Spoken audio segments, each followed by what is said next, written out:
it's treating us as ordinary human beings, and we are people. We're coming there for a service or to buy something, and it's that good customer relations that wing it, and that are welcoming, and they do want to go back because, as you said, you're going to be safe. And linked to your point, June, attitude whenever you approach people. Sometimes you go into a shop and the attitude of staff can, well, you wonder whether they've met deaf people before.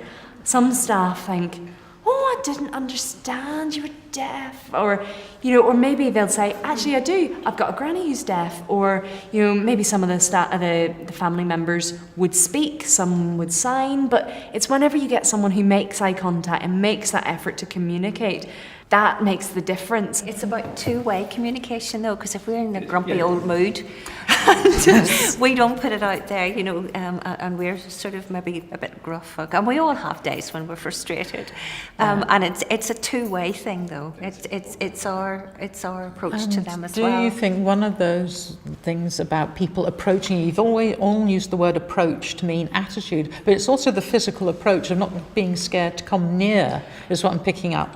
Is that one of the reasons why you don't always get that level of service, Bill? It's got to be about the awareness and the openness of the people in the shops or facilities, whereby they're not just hiding behind their counters, but they're keeping an eye out, watching, and when someone is perhaps waving for help or looking confused, that they go over and say, "Can I help?" Mm-hmm.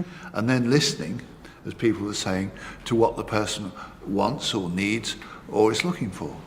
Do you think people are scared to come out from behind their counters or approach you because they don't know what to do? When I'm teaching deaf awareness, disability awareness, the biggest asked question is, how do we talk to them? How do we talk to a disabled person?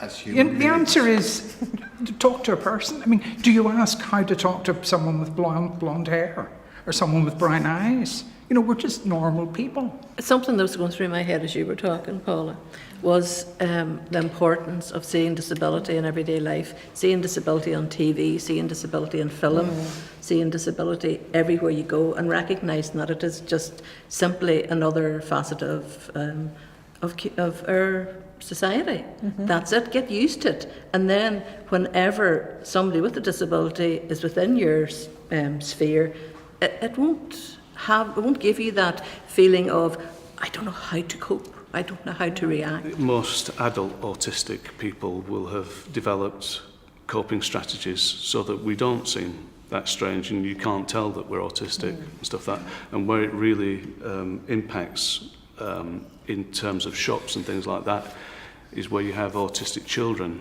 with parents and the autistic child isn't able to cope, often because of the sensitivities that I've mentioned about light and noise, and there's other ones as smells, and it's different for all autistic people, but for sensory overload, and they're unable to express that and have what appears to be to other people a tantrum, and then other people can be very judgmental about that.